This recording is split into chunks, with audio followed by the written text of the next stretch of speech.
देखो सब लोग ध्यान देना। मैंने आप लोगों को पिछली क्लास में मैंने आप लोगों को अभी तक जो पढ़ाया, मैंने आपको basic concept cash flow operating activity का हम लोग डिस्कस कर रहे थे। पहला मैंने आप लोगों को net profit before tax calculate करना सिखा दिया था। Net profit before tax calculation clear है सबको? उसके बाद मैंने अगला जो आपको पढ़ाया था वो बताया था operating profit before working capital changes. वहां मैंने आपको ये बता दिया था नॉन कैश ऐड करना है, नॉन ऑपरेटिंग एक्सपेंस ऐड करना है और इनकम को लेस करना है। तो वहां हमने कहां तक किया था? नोटिंग कर ली थी पूरी हम लोगों ने?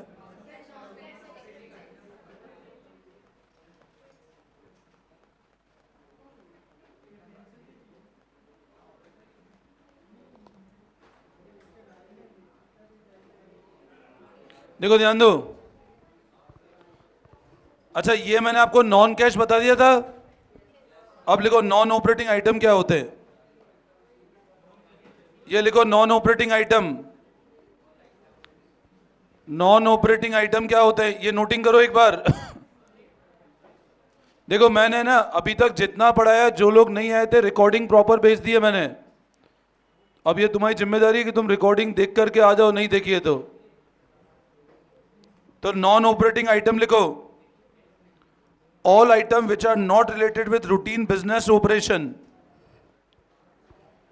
वो सारी एक्टिविटी, थोड़ा सा स्पीड में लिखेंगे, all item which are not related with routine business operation.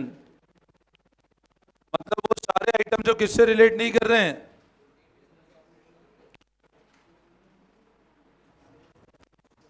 which are not related with routine business operation and mainly include, और include क्या करता है वो? Non cash income, non operating income करना है, नॉन कैश नहीं।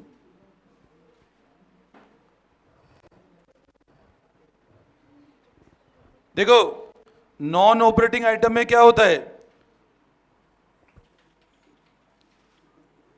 विच are not related with routine business operation, जो business से रिलेटेड नहीं है। और क्या इंक्लूड करते हैं? Non operating income and non operating expense.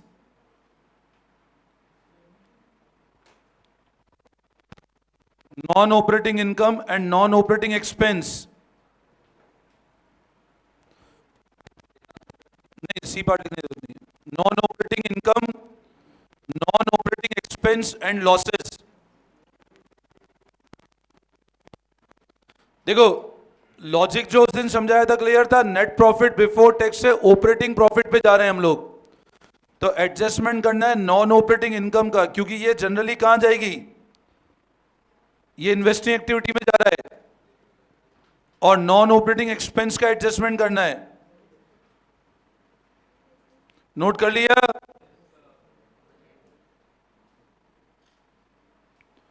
सबने नोट कर लिया ये वाला? अब लिखो पहले नॉन ऑपरेटिंग एक्सपेंस क्या क्या इंक्लूड होता है। नेक्स्ट लिखो नॉन ऑपरेटिंग एक्सपेंस इंक्लूड। लिखो non operating expense includes, non operating expense include all the expense, non-operating expense include all the expense which are not incurred for routine business operation। मतलब वो सारे खर्चे जो business operation के लिए नहीं है।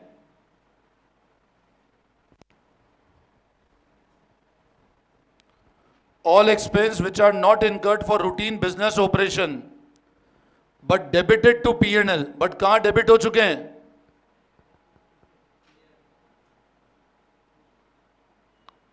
मतलब बिजनेस ऑपरेशन का पार्ट नहीं है बट कहां डेबिट हो चुका है?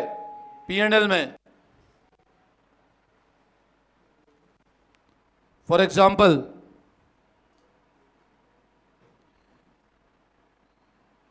Interest on debenture and long term borrowing,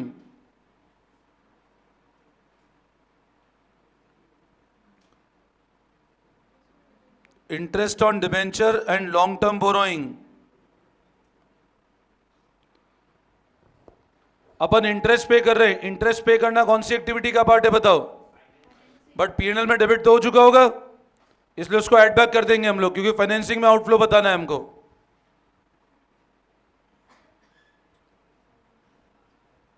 या फिर loss on sale of fixed asset, interest on debenture and long term borrowing, या फिर अपन ने असेट को बेचा, असेट को बेच करके मान लो लॉस हो गया। अब बताओ असेट की सेल पे लॉस हुआ तो प्रॉफिट कम होगा नहीं होगा? असेट की सेल पे लॉस हुआ तो प्रॉफिट तो कम होगा, बट कैश कम होगा क्या? नहीं, तो नॉन ऑपरेटिंग एक्सपेंस या नॉन कैश ही बोल सकते हैं इसको, तो इसको ऐड कर देना है।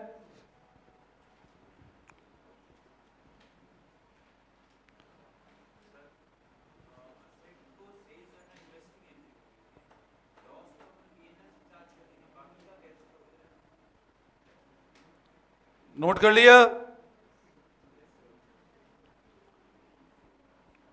ये रहने दो, ये मत लिखो, ये काम का नहीं है ना। लिख लिया तो ठीक है, वाह, लिख लिया तो ठीक है, बट नहीं लिखा तो भी कोई बात नहीं। Loss on issued debenture return of, loss on issued debenture return of लिखना हो लिख लो, वरना नहीं, वैसा आता नहीं है 12th के अंदर ये वाला concept. All above are added, इनको क्या करना है अपने को? ऐड करना है।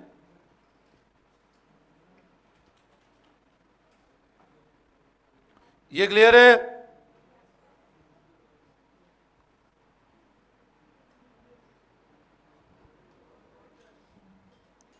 इसी तरह नेक्स्ट लाइन को non operating income means,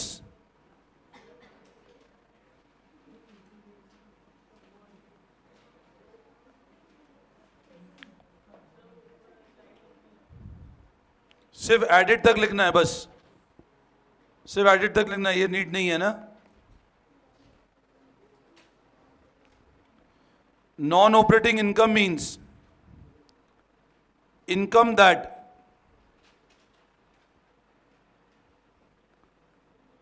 does not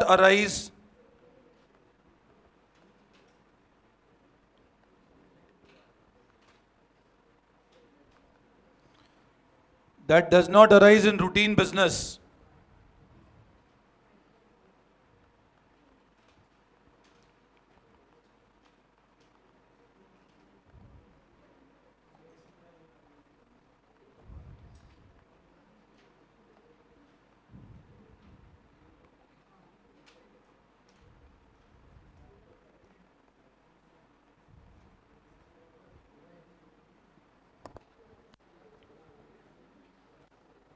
अब ये सब कौन सी इनकम है? ये सब नॉन ऑपरेटिंग इनकम है।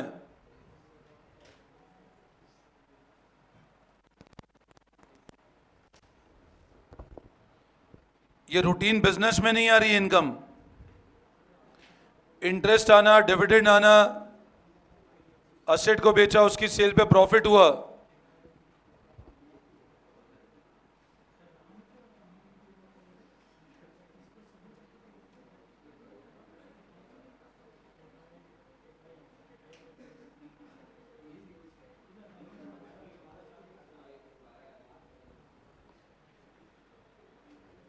ये होती है नॉन ऑपरेटिंग इनकम।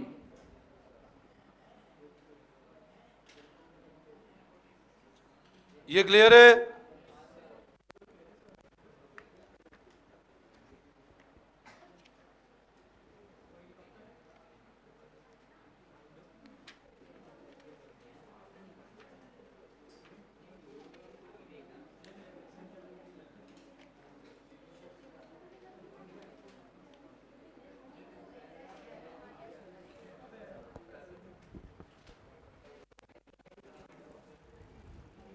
ये नोट कर लिया? देखो मैं लॉजिक बताया तो इसको ऐड करने का लॉजिक समझ में आ गया, क्योंकि फाइनेंसिंग में आउटफ्लो जाएगा। फिक्स एसेट को लॉस क्योंकि नॉन कैश है। कभी आपको ये दिख जाए लॉस ऑन इश्यू डिबेंचर, मतलब ये एक तरह से क्या है, आपको ध्यान है अपन ने इश्यू डिबेंचर पे लॉस का डिस्कस किया था। Bank on debit, loss on issue account debit, redemption जब प्रीमियम पे होता था तो वो जो डिस्काउंट और लॉस है उसको भी राइट ऑफ कहां से करेंगे? पीएनएल से।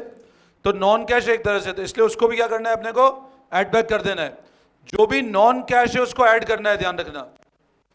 आप आ जाओ पेज नंबर 5.26 पे।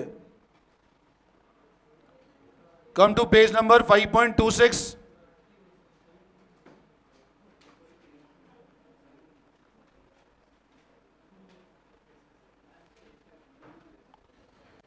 इलस्ट्रेशन नंबर 22 देखो एक बार। From the following information calculate operating profit before working capital changes. तो लिखो आप।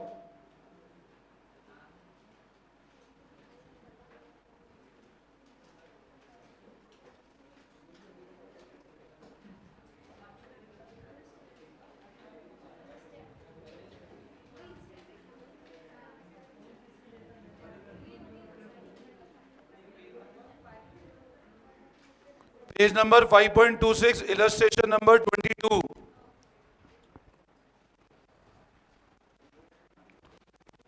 अच्छा कितना दिख रहा है net profit before tax and extraordinary?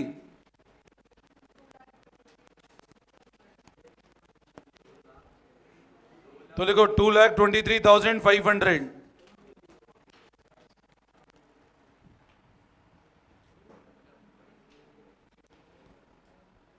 अच्छा बताओ, अगर मान लो ट्रांसफर टू रिजर्व होगा तो ऐड करेंगे क्या? सब लोग इधर ध्यान दो। आपको मान लो ये वाला फिगर गिवन है, 2,23,500 गिवन है, और मान लो अगला पॉइंट होता ट्रांसफर टू रिजर्व, ऐड करेंगे क्या? क्यों नहीं करेंगे? अच्छा डिविडेंड होता तो नहीं, क्योंकि ऑलरेडी बिफोर टैक्स गिवन है ना, तो वो एडजस्टमेंट हो चुके हैं सारे। तो वो ध्यान रखना, रिजर्व और वो कुछ मत करना इसमें एडजस्ट। डिप्रीशिएशन ऐड करेंगे नहीं करेंगे? तो देखो ऐड डिप्रीशिएशन कितना?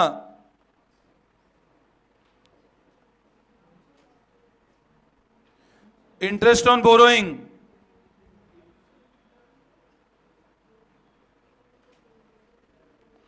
ये नॉन कैश है, ये नॉन ऑपरेटिंग एक्सपेंस है। ये आप ध्यान रखना, ब्रैकेट में मैं सिर्फ तुम्हारे समझने के लिए लिख रहा हूं ना, non cash non operating.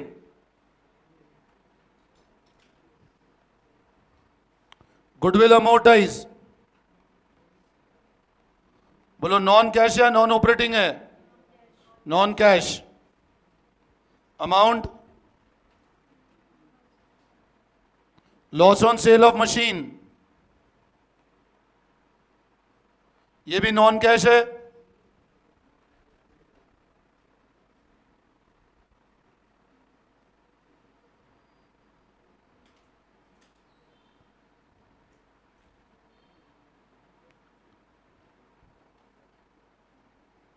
Premium on redemption of debenture, ये लाइबिलिटी होती है।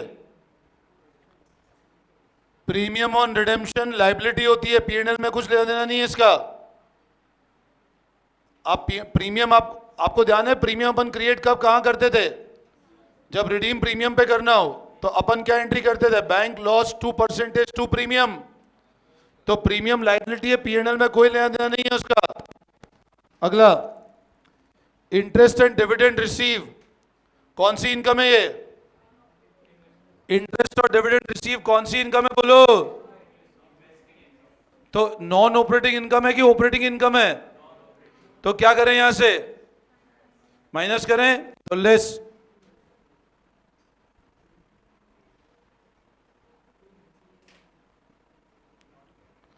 कितना रिसीव हुआ?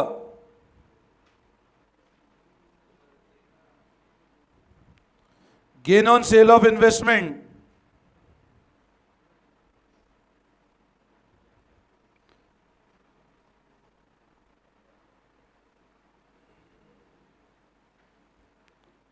और लॉस ऑन इश्यूड डिबेंचर,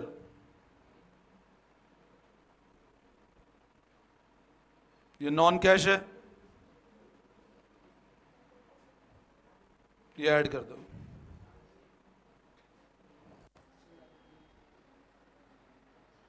तो ये आ जाएगा operating profit before working capital changes.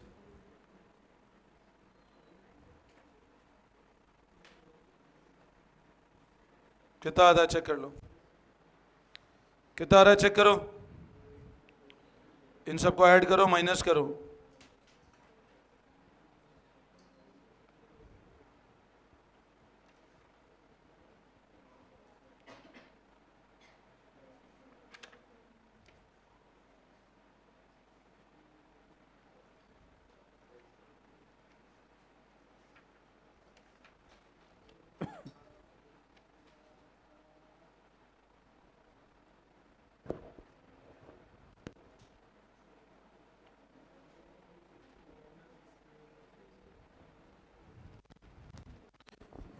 ये क्लियर है, समझ में आया?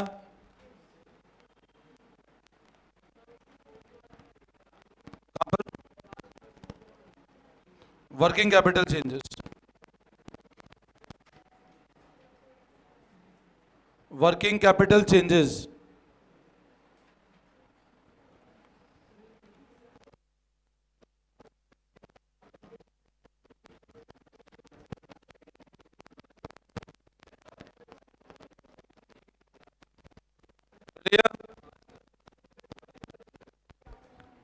बोलो यहां तक कोई डाउट, कोई दिक्कत?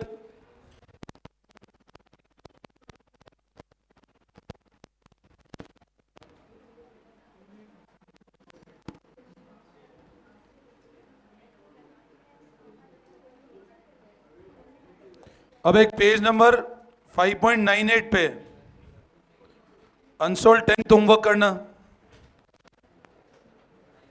पेज नंबर 5.98 पे अनसोल्ड क्वेश्चन नंबर 10th, बिल्कुल सेम पैटर्न है।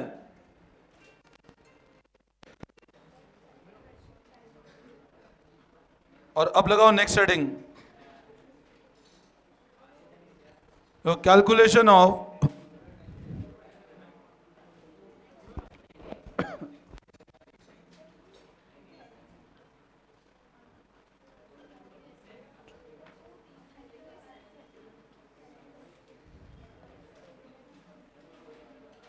नेक्स्ट हेडिंग लगाओ, calculation of cash generated from operations, calculation of cash generated from operations.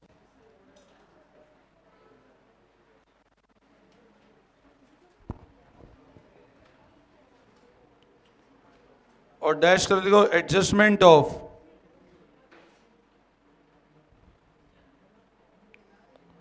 Working capital.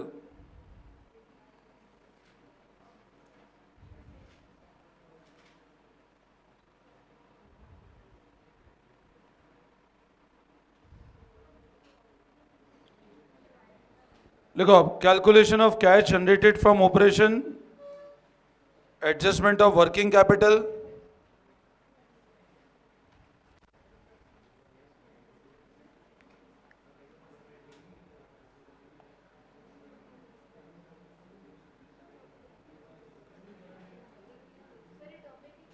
हाँ इसी में हेडिंग है अगला, इसी के अंदर हेडिंग में डैश करके लिखना है आपको, adjustment of working capital, current asset and current liability.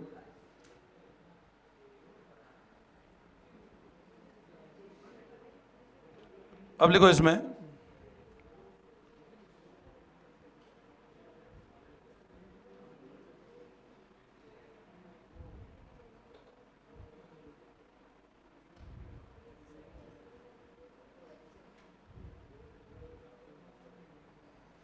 Working capital means capital needed to work, मतलब ऐसा कैपिटल जो रोज काम करने के लिए चाहिए उसको बोलते हैं working capital.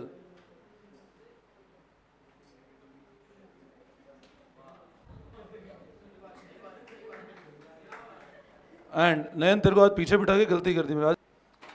Working capital means capital needed to work and it is the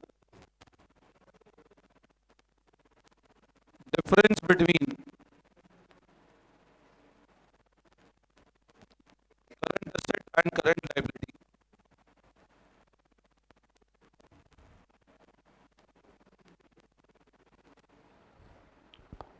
अपन ऐसे बहुत डिटेल में रेशियो में पढ़ेंगे इस टॉपिक को, वर्किंग कैपिटल को, बट एक बार आप बेसिक ध्यान रखो वर्किंग कैपिटल का मतलब क्या होता है।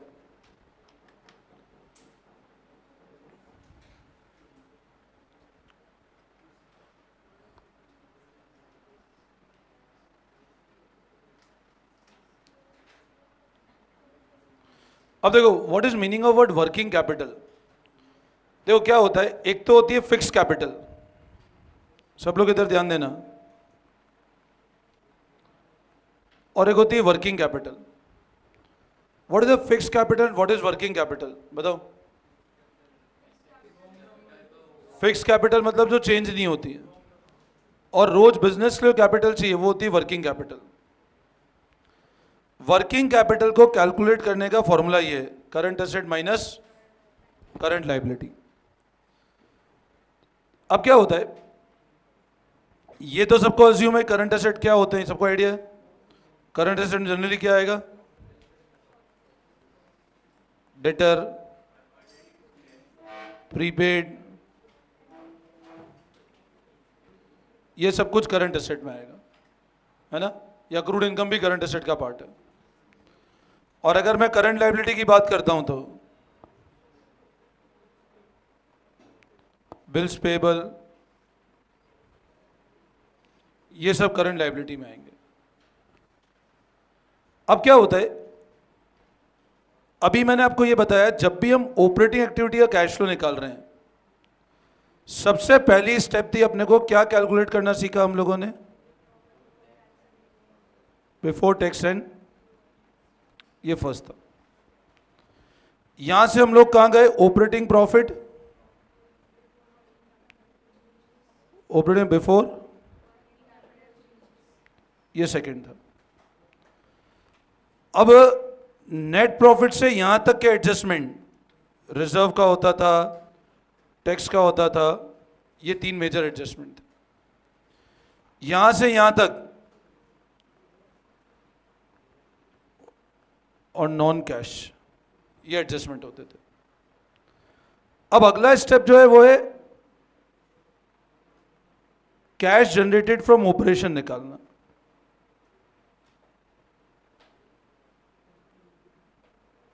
आप समझे, ये तीसरा स्टेप है।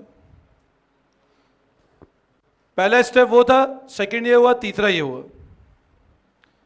अब यहां से यहां तक का एडजस्टमेंट किसका करना है अपने को, वर्किंग कैपिटल का। किसका एडजस्टमेंट करना है, वर्किंग कैपिटल, मतलब करंट एसेट और करंट लायबिलिटी का। अब है ना, एक चीज समझो, अज्यूम करो आपको ऐसे डेटा गिवन है, यहां 50,000 का है और 70,000 का है, क्या इंडिकेट करेगा बताओ। अच्छा, स्टॉक लायबिलिटी एसेट है, एसेट है। स्टॉक 50,000 से 70,000 हो गया, क्या इंडिकेट कर रहा है। अब स्टॉक कितना बढ़ा, अच्छा स्टॉक का बढ़ने का मतलब, स्टॉक बढ़ा, स्टॉक बढ़ना मतलब कैश का क्या होना है, आउटफ्लो। मतलब आप बोलोगे सर कैश का क्या है ये, आउटफ्लो। एग्री करते, समझे बात। अच्छा डेटर्स है, लेट्स से ये हो गया डेटर्स। डेटर 30,000 से 5,000 रह गए, कम हो गया, क्या इंडिकेट कर रहा है। अच्छा कितना कम हुआ, क्या इंडिकेट कर रहा है, कैश का इनफ्लो। अच्छा मान लो ये क्रेडिटर्स है, 10 से 2 हो गए, कितना कम हुआ, क्या कारण है। अभी आप मेरे को एक बात बताओ, स्टॉक बढ़ा मतलब करंट एसेट, तो कैश का क्या हुआ,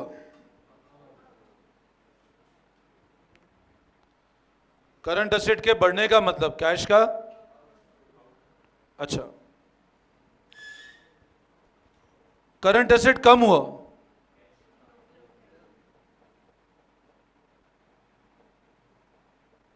स्टॉक कम होगा तो भी इन्फ्लो है, मतलब बिक गया। करंट एसेट के बढ़ने का मतलब कैश का आउटफ्लो, मतलब कैश कम होना, और करंट एसेट कम होने का मतलब कैश का, अच्छा करंट लायबिलिटी कम हो गई, ये था अपना। कैश का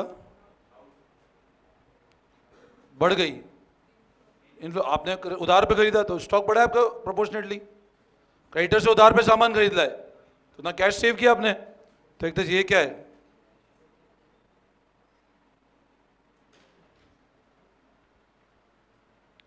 तो अब यहां पर एडजस्टमेंट समझना, करंट एसेट और कैश का कौन सा रिलेशन है, मतलब करंट एसेट अगर बढ़ता है तो कैश क्या होता है, और करंट एसेट अगर कम होते हैं, सबसे पहला तो ये ध्यान रखना, और करंट लायबिलिटी और कैश का, तो कैश भी क्या होगा, ये और ध्यान रखना। आई बात समझ में? करंट एसेट और कैश का कौन सा रिलेशन है, current asset increase cash decrease, current asset decrease cash increase, और करंट लायबिलिटी और कैश का कौन सा रिलेशन है, current liability increase cash increase, current liability decrease cash decrease. अब ये वाला एडजस्टमेंट आपको कहां करना है, ये हमको इस पॉइंट सेकंड से थर्ड पे जाने में करना है। तो जब भी आप सेकंड से थर्ड पे जाओगे तो एडजस्टमेंट किसका करोगे, बोलो वापस समझाओ, एनी डाउट?